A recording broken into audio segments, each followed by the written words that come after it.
Democratic lawmaker announcing today she's leaving Frankfort, but not leaving politics. Instead, this state representative is filing to run for Louisville Metro Council.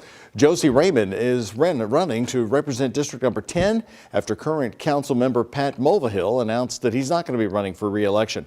Take a look on your screen. You can see District Number 10. It includes neighborhoods like the Belknap neighborhood, Bashford Manor, and Poplar Level. WHAS11's night team's Alex Dieterer is here with the story. And Alex, you talked with Representative Raymond tonight. What makes her decision so unusual? Well, Doug, rarely do we hear about representatives who go from the General Assembly in Frankfort to run here on the local level. But for Representative Raymond, she tells me that she sees more opportunity to get legislation passed, not in the state's capital, but right here on the Louisville Metro Council. During her third term representing Kentuckians in the state's capital, I'm State Representative Josie Raymond. Representative Josie Raymond has decided to take a step back and seek a new title, Metro Councilperson. For 5 years in Frankfort, I've been playing defense, and I'd really like to join a majority on Metro Council that's working to improve the quality of people's lives. I want to be in the offense. On Monday, Raymond filed to run for the Louisville Metro Council District 10 seat. We've often seen Metro Council members run for the General Assembly and move to Frankfort. We've not often seen it go the other way. And so I think it's going to be really valuable bringing my experience and my perspective from Frankfort back to Louisville. Saying her decision was about efficacy. I think I could be more effective at the local level for the people I really care about. I've been involved in several state budgets, right? I'm familiar with members of not just the governor's administration, but the mayor's administration. You know, I know the community groups and the stakeholders at the state level and at the city level. And I think that experience is something that we don't often get in a council candidate, and I'm really excited to bring it to the Democratic caucus. Raymond spoke about her frustrations being a Democrat in the General Assembly. You know, I had a bill in Frankfort to provide paid leave to state employees. It didn't pass the Republican supermajority, but Louisville Metro Council passed it for city employees. And I had another bill that would mitigate lead in the homes of children who are literally having their brains eaten by lead damage. And we didn't pass it in Frankfort, and Louisville Metro Council passed a law to mitigate lead here in the city. She'll be running in the new District 10, which was established in the 2022 redistricting. This newly outlined district has never had a council race before. I already represent a lot of the folks that I'm running to represent, just in a different capacity. I'm saying even though I'm leaving my service in Frankfort, I still want to represent my neighbors. I just want to do it in the most effective way that I can, and I really believe that's on Metro Council. Raymond says she will fulfill her term as state representative, continuing to serve District 41 for the next 13 months. After that, her name will be on the ballot for the 2024 Louisville Metro Council election. And within the same few hours today, Raymond filed for the District 10 seat. Former State Representative Mary Lou Marzian announced that she will be making a bid for Raymond's seat in the Kentucky House. After the 2022 redistricting, Marzian and Raymond both became part of House District 41. Marzian dropped out of her 2022 re-election bid and expressed her support for Raymond on state representative. Alex, thank you very much. More local news here on the night team. Nearly 1 week after Louisville Metro Police released the investigative file in the Old National Bank mass shooting from April, we are taking the gunman's writings straight to Kentucky lawmakers. In his journals, the gunman specifically drew attention to how easy he said it was to buy an AR-15 style rifle. He said he lied about whether he'd been institutionalized for his mental health struggles and whether he intended to use the gun for violence. We asked state senators, Democrat Gerald Neal of Louisville and Republican Whitney Westerfield, if those writings change any priorities going into the legislative session. Even if we adopt a series of policies, which we should, we're still going to have problems because of the proliferation of guns. I don't know if you were to poll all the legislators, how many of them outside of Louisville are even aware. So I don't know what impact it has, if it has any impact at all. And I wouldn't want to speculate on that. Westerfield says he's working on a bill to allow law enforcement to temporarily seize a person's gun if a judge deems them in crisis and a risk to themselves or others. He tells us that he's drafting 2 different versions, which will be discussed in committee next month. Right now, new on the WHAS11 night team, a driver was seriously hurt after their truck was involved in a head-on crash with a Breckinridge County, Kentucky school bus. Breckinridge County Superintendent Nick Carter tells us it happened about 3:30 Central Time today on Rosetta Corners Road. Carter says 4 students were sent to a hospital in Elizabethtown as a precaution and that the bus driver was shaken up but not hurt. A spokesperson with Kentucky State Police says the driver of the pickup involved in the crash was flown to Louisville to U of L Hospital with life-threatening injuries. KSP is investigating how the crash happened. A woman in Greene County, that's in southern Kentucky, is facing charges after police say she stole a police cruiser with a suspect right in the back seat. Greensburg police say they were at the scene off Route 68 last night when 30-year-old Alicia Posey jumped into the driver's seat of the police cruiser. Investigators say Posey drove toward officers who then shot towards her. Posey was able to get away with the cruiser along with the original suspect.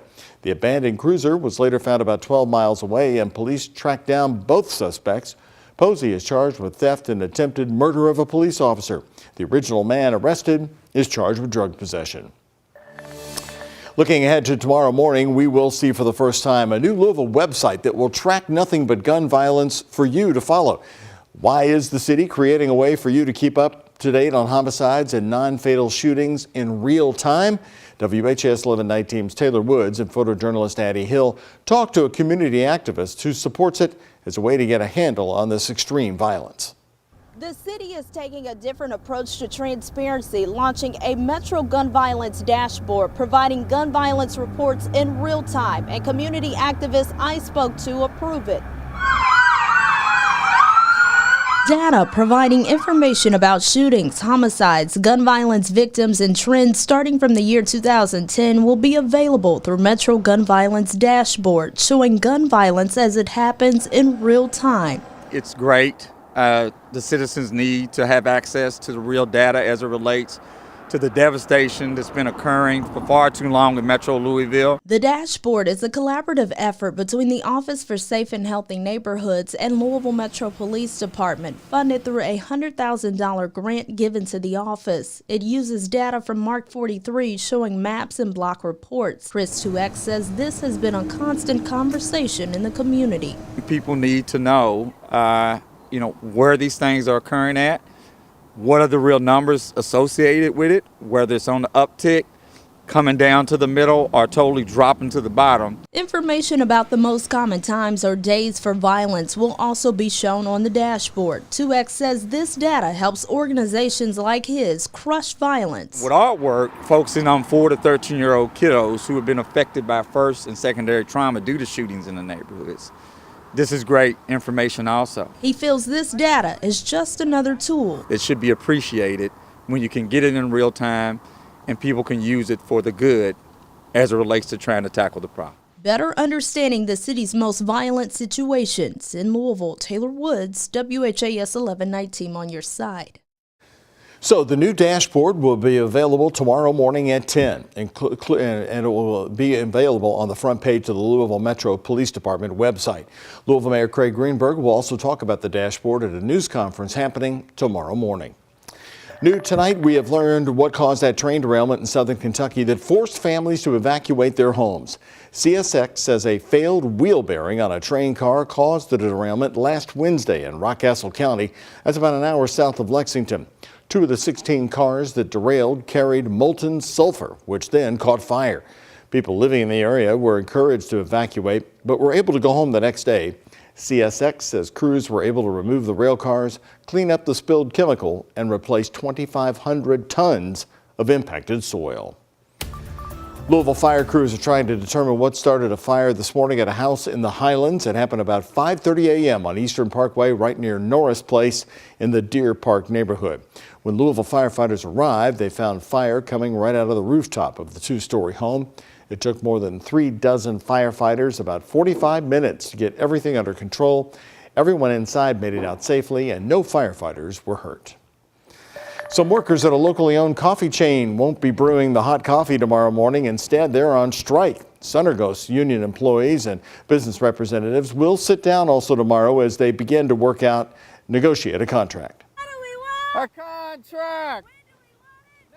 Until a deal is reached, workers told us today that they'll stay outside of the stores on the picket line. Workers at the location on Norris Place near Bellarmine University called for a boycott of the business. Since joining the union in January, they say they've worked out an agreement with the company, which is why they began the strike over the holiday weekend. Evan Peak, who is a barista, says they organized for better wages and worker protections like a just clause provision in the contract, which essentially puts the burden of proof on the owners to make sure that they have fairly and justly terminated or disciplined one of the employees. As for the Sunnerghost owners, we've attempted to reach them since last week. We called and emailed again this morning, but they have not responded. Jefferson County Public Schools are installing life-saving equipment in every school building. These automated external defibrillators, or AEDs, can save lives if a child's in cardiac arrest. The push for them began 2 years ago, in part because more young people are experiencing cardiac issues, especially during athletic practices and games. The district is investing $552,000 into the new AEDs and will have a total of more than 300. I feel more comfortable and more safe, not only at my own school, but knowing that my children's schools will have them as well makes me more comfortable. More funding is also set aside to have at least 6 people on site trained on the AED, CPR, and other first aid.